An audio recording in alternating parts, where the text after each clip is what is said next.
दोस्तों नमस्कार।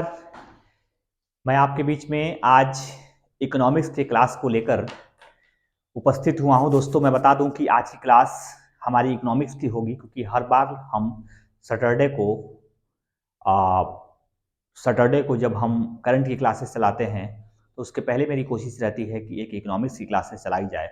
Every Friday को हमारी इकोनॉमिक्स क्लासेस जाती है और इकोनॉमिक्स की क्लासेस इंपॉर्टेंट रूप में आपके बीच में पूरी डिप्थ पोजीशन में, पूरी व्याख्यात्मक रूप में आपके बीच पहुंचाने का कोशिश की जाती है।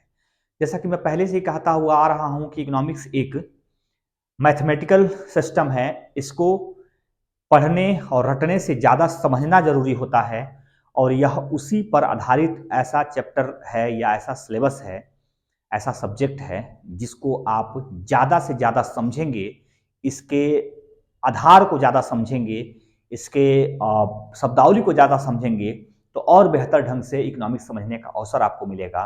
तो मैं आज आपके बीच में एक ऐसे चुनिंदे चैप्टर को चुना हूं जिस पर आपकी लगातार कोशिश रहती है जानने के लिए, लेकिन क्यों किया जाता है, क्यों वो होता है, उसके होने से क्या प्रभाव होता है, इसके बारे में शायद आप कम ही जानते हैं।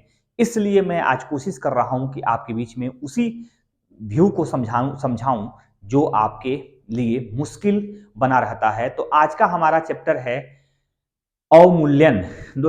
दोस्तों मैं बता दूं कि आज हम अवमूल्यन के चैप्टर को लेकर आगे बढ़ रहे हैं और अवमूल्यन के अंतर्गत हम आज आपको बताने का प्रयास करेंगे कि अवमूल्यन होता क्या है, अवमूल्यन क्यों किसी सरकार द्वारा किया जाता है, और अवमूल्यन होने के बाद हमारे दैनिक जीवन पर या हमारे इकोनॉमिकल सिस्टम पर क्या प्रभाव पड़ता है।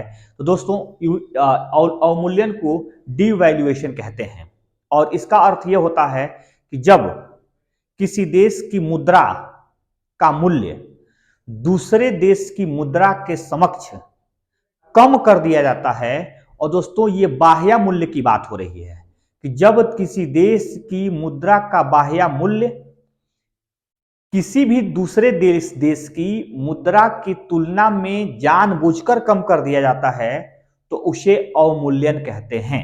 और पहले यहां समझ लीजिए कि मुद्रा का दो मूल्य होता है। एक, जैसे मान लीजिए क्वाइन है, ये 10 रुपए का क्वाइन है, ये क्वाइन है, तो क्वाइन किसी धातु से बना है। मान लीजिए कि वो तांबा से बना है, एग्जांपल दे रहा हूं, मान लीजिए वो तांबा से बना है, और तांबा से ये जो बना है तो तांबा का एक वजन होता है, तांबा का एक मूल्य होता है। तो मान लीजिए इसके 10 रुपए के सिक्के को बनाने में 3 रुपए का तांबा लगा है। ध्यान से देखिएगा, 3 रुपए का तांबा लगा है। तो एक वह मूल्य हो गया जिस धातु से बना है, वह एक मूल्य हो गया। तो उसको हम कहते हैं, इस 3 रुपए को आंतरिक मूल्य।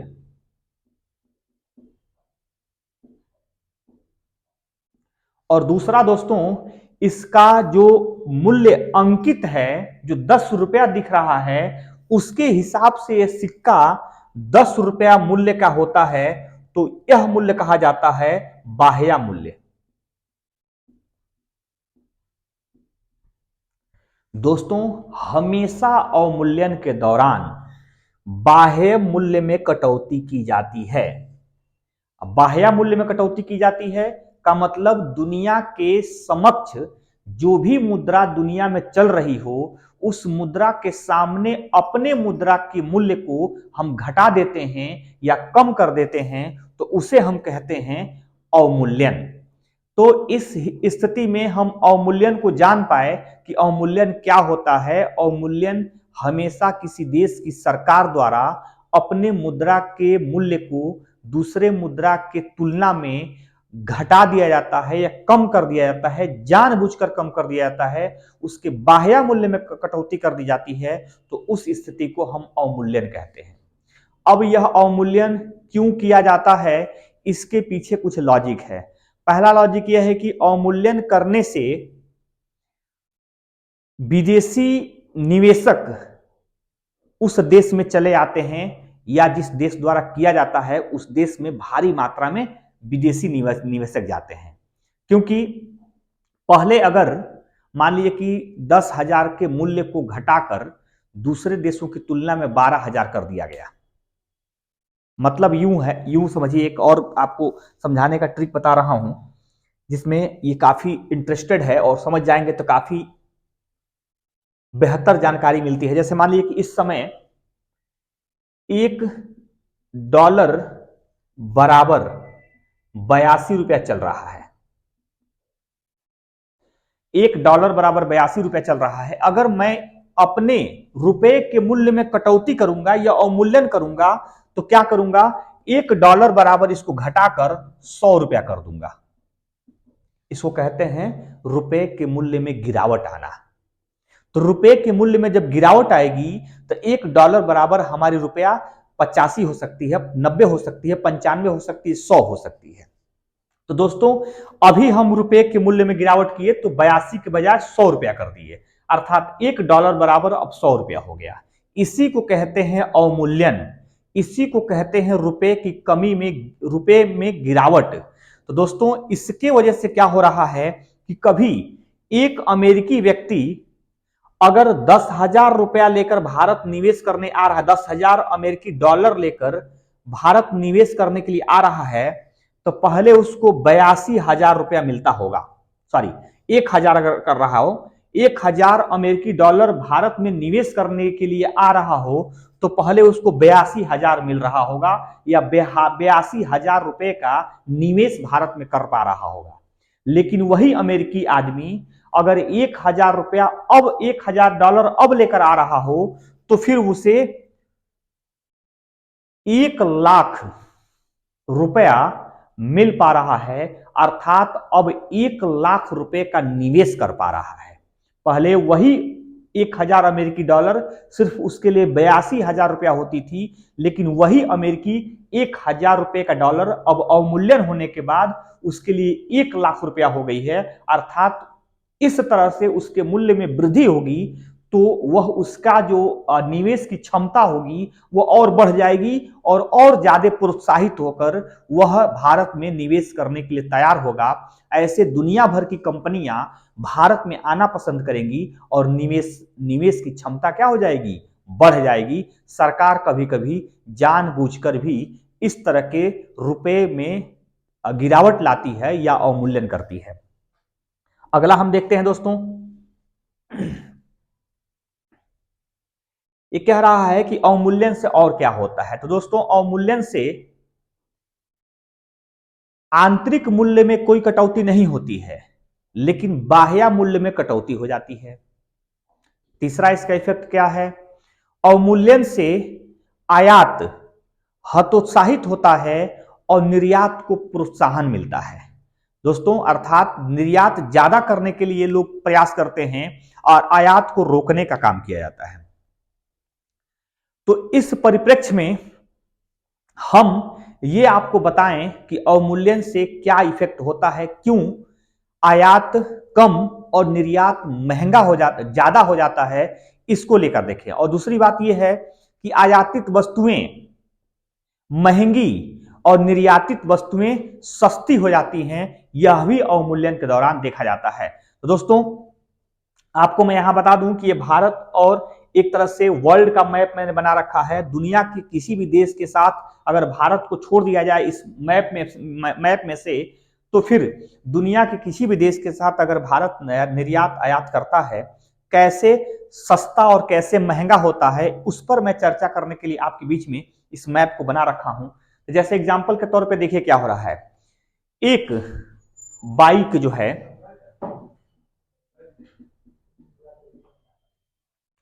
एक बाइक अगर एग्जाम्पल के तौर पर एक बाइक हम विदेश में बेच रहे हैं और एक बाइक जब विदेश में हम बेच रहे हैं तो अगर इस बाइक का मूल्य भारत में 1,00,000 रुपया है, 1,00,000 रुपया, अगर वर्तमान में बिना अवमूल्यन के वर्तमान में यदि दुनिया के देशों में बेच रहे हैं और $1 बराबर 100 रुपया है, तो यह बाइक अमेरिका में या दूसरे देशों में $1,000 में बिकेगा। $1000 में ये बिक रहा है। अगर भारत में 1 लाख रुपए बिक रहा है तो $1000 में अमेरिका में बिक रहा है।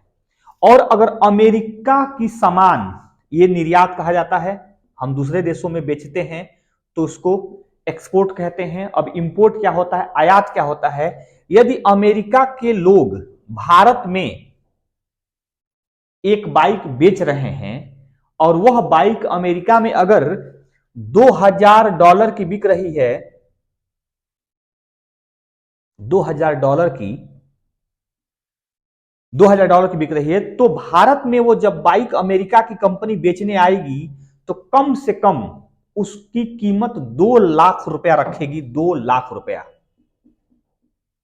और 2 लाख रुपया इसलिए रखेगी क्योंकि एक अमेरिकी डॉलर बराबर 100 रुपया हो गया है, तो 2 लाख रुपया रखेगी। लेकिन दोस्तों अब अवमूल्यन हो रहा है, और अवमूल्यन होकर भारत की सरकार ने 30% का मान लीजिए अवमूल्यन कर दिया, अपने रुपए का 30% गिरावट कर दिया। तो अब 30% होने का मतलब यह हुआ कि एक अमेरिकी डॉलर बराबर पहले 100 रुपया हुआ करता था, अब 130 रुपया हो जाएगा। यही ना अवमूल्यन में होगा। निश्चित तौर पे आप समझ पा रहे होंगे जो मैं कह रहा हूं। रुपए के लेन देन बड़ा इंपॉर्टेंट है, आप ध्यान से रखिएगा, नहीं तो गड़बड़ हो जाएगा।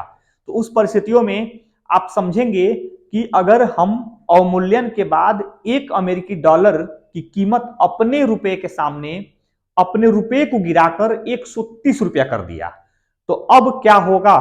क्यों हम आयात को महंगा, निर्यात को सस्ता कर पाते हुए देखेंगे? क्यों हम निर्यात को बढ़ावा देते हैं और आयात को घटाते हैं या हतोत्साहित करते हैं, उसके बारे में समझ लीजिए।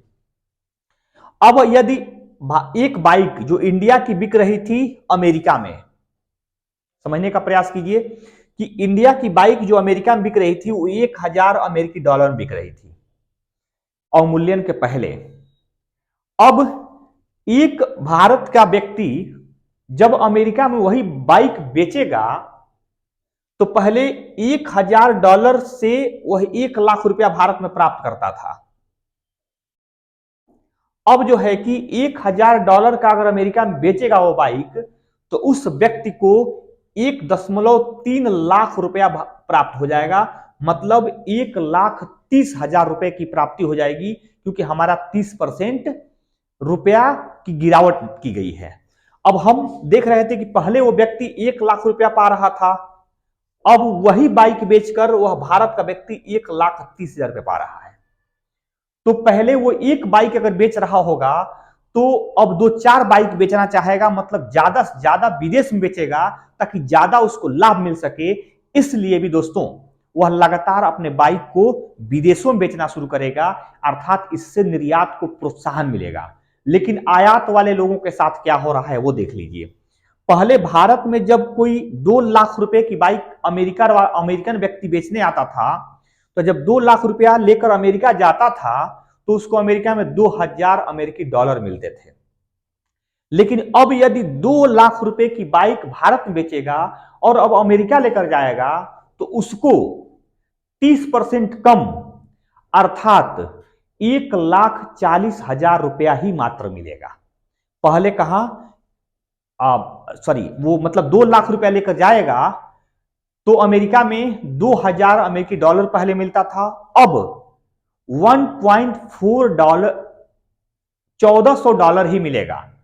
दोस्तों आप देख सकते हैं कि क्योंकि 30% का डिडक्शन होगा तो अब मात्र 1400 ही उसको डॉलर की प्राप्ति होगी, क्योंकि 30% की कटौती हो गई है। तो पहले वही बाइक बेचकर अमेरिकन व्यक्ति भारत में जो 2 लाख रुपए की बाइक बेचता था वह अमेरिका में $2000 प्राप्त करता था, $2000 प्राप्त करता था। मैं थोड़ा सा यहां मिस्टेक कर गया, मैं आपको बता रहा हूं। अब पुनः एक बार यहां समझ ले कि भारत में 2 लाख रुपए की बाइक बेचता था अमेरिकी व्यक्ति, तो अमेरिका में उसे $2000 मिलता था। अब अवमूल्यन के बाद जब वह 2 लाख रुपए की भारत में बाइक बेचा तो फिर अमेरिका में उसे मात्र $1400 ही प्राप्त हुआ। तो अब उसको घाटा हो गया। पहले वो $2000 पाता था, अब $1400 पा रहा है, तो अब घाटा हो गया। तो घाटे की परिस्थिति में वह भारत में अब बाइक बेचना पसंद नहीं करेगा, क्योंकि भारत में बेचने से उसको घाटा आ रहा है, अर्थात इससे आयात में कटौती हो रही है और भारत के लोग बार बार लाभ लेकर विदेशों में बेचना प्रारंभ करेंगे, तो फिर उस निर्यात में बढ़ोतरी हो रही है। इसीलिए कहा जाता है कि इससे निर्यात बढ़ता है और आयात घटता है। दूसरी बात कि आयातित वस्तुएं महंगी हो जाती है। कैसे महंगी होंगी दोस्तों? जैसे 2 लाख रुपए में भारत में वो बाइक बेच रहा था अमेरिकन व्यक्ति, तो पहले उसको 2000 अमेरिकी डॉलर मिल जाता था, अब मात्र 1400 रुपया उसको 1400 अमेरिकी डॉलर मिल रहा है। तो अब इस देश में इस बाइक की कीमत को बढ़ा देगा। 2000 अमेरिकी डॉलर पाने के लिए कम से कम इस बाइक की कीमत 2.5 लाख रुपए से ऊपर कर देगा। तो जब 2.5 लाख रुपए से ऊपर करेगा तो आयातित वस्तुएं महंगी होंगी, निश्चित तौर पर महंगी कहलाएंगी, क्योंकि पहले 2 लाख में मिलती थी, अब 2.5 लाख में मिलती है। लेकिन भारत का व्यक्ति जब अमेरिका में 1000 अमेरिकी डॉलर में बेचता था, तो भारत को पहले उस भारतीय व्यक्ति को 1 लाख रुपए मिलता था। अब यदि अमेरिका में 1000 डॉलर में बेचता है वो बाइक, तो भारत में 1.3 लाख अर्थात 1,30,000 रुपए मिलता है। अब वो चाहेगा कि हमारी 2 बाइक और 4 बाइक हम बेच सकें, इसके लिए अपने बाइक की कीमत में थोड़ी सी कमी भी कर दे, तो भी वो लाभ में रहेगा। इसलिए निर्यातित वस्तुओं को विदेशों में सस्ता किया जाता है, ताकि 1 के बजाय 5 बिके, 5 के बजाय 10 बिके, तो वो सस्ता करके भी फायदा पा जाते हैं, क्योंकि उसके मूल्य, जो उसके रुपए का मूल्य होता है, वो ज्यादा मात्रा में उसके देश में मिलता है। इसीलिए विदेशों में वस्तुओं को सस्ता करके ज्यादा बेचा जाता है। तो दोस्तों, ये अवमूल्यन का प्रभाव था। इससे अवमूल्यन पर क्या इफेक्ट पड़ता है, ये आप जानने का प्रयास किए। इससे हालांकि एक और बात बता दूं कि जो भारत से बाहर विदेशों में कमाने वाले लोग हैं, उन्हें भी अवमूल्यन से भारी लाभ होता है। जैसे मान लीजिए कि पहले अगर अमेरिका में कोई व्यक्ति नौकरी कर रहा होगा और 1000 अमेरिकी डॉलर पहले पा रहा होगा, तो जब भारत में वो पैसा भेजता था तो 1 लाख रुपया होता था, क्योंकि 1 डॉलर बराबर 100 रुपया था, तो 1 लाख रुपया होता था। लेकिन अब अवमूल्यन को घटाकर 30% कम कर दिया गया, तो अब वही व्यक्ति जो अमेरिका में 1000 अमेरिकी डॉलर प्राप्त कर रहा है महीने का कमाई, अब उसका स्वतः भारत में रुपया 1,30,000 रुपया हो गया। यानी वो उसकी सैलरी अमेरिका में नहीं बढ़ी, अमेरिका में वो आज भी 1,000 अमेरिकी डॉलर पा रहा है, लेकिन भारत में उसका मूल्य जो है, उसका वैल्यू जो है, इतना बढ़ गया कि वो 1,30,000 के बराबर हो गया। तो विदेशों में फैले हुए लोग भी ज्यादा लाभ पाते हैं जब अवमूल्यन होता है। दोस्तों, अब मैं बता दूं ऐतिहासिक पृष्ठभूमि क्या रही है। स्वतंत्रता के बाद अभी तक 3 बार भारत सरकार द्वारा जानबूझकर अवमूल्यन किया गया है। कितने बार किया गया है? तो 3 बार किया गया है। दोस्तों, पहली बार जो अवमूल्यन हुआ था वो स्वतंत्रता के बाद 1949 में हुआ था, और 1949 में 34.5% जानबूझकर पैसे के मूल्य को घटा दिया गया था। 1949 में पहली बार हुआ। दूसरी बार मैं यहां लिख दे रहा हूं, पहली बार जो हुआ 1949 में हुआ, यह 34.5% घटाया गया। दूसरी बार जो हुआ दोस्तों वह 1966 में हुआ, और यह जो 66 में हुआ, यह आपकी कमी की गई थी। तो यह आपकी कमी 66 में 36% की गई थी दोस्तों, 36% की गई थी। और तीसरी है 1991 में, जो तीसरा अवमूल्यन है 1991 में जो हुआ था, वह 22.2% समथिंग हुआ था। अब तक भारत में 3 बार जानबूझकर पैसे के मूल्य को गिराया गया है, और 3 बार का रिकॉर्ड यही आपके समक्ष है। तो दोस्तों, यही अवमूल्यन का प्रभाव था। इसी प्रकार से अवमूल्यन से देश को फायदा या नुकसान होने के लिए स्थितियां आकलित की जाती हैं। हालांकि रुपया का मूल्य कैसे घटता है, कैसे बढ़ता है, डेली वेजेस में अलग से तय होता है। दोस्तों, इस प्रकार से आप अवमूल्यन देख पा रहे हैं, और अवमूल्यन के माध्यम कैसे रहे, क्या क्या उसमें मुख्य बातें रही, उनको लेकर हम आपके बीच में चर्चा किए हैं। अगर इससे संबंधित किसी भी प्रकार की कोई समस्या आपके सामने खड़ी हो रही है तो आप मुझे पुनः कमेंट करके बताइएगा, मैं उसका आंसर दूंगा, मैं उसको समझाने का प्रयास करूंगा। दोस्तों, यदि आप हमारे नए व्यूवर्स होंगे तो हमारे चैनल को सब्सक्राइब जरूर से कर लीजिए, क्योंकि इसी प्रकार के महत्वपूर्ण वीडियो आपके बीच में जाते रहेंगे। आप कंप्लीट वीडियो देखें, इसके लिए आपको बहुत बहुत धन्यवाद। Thank you.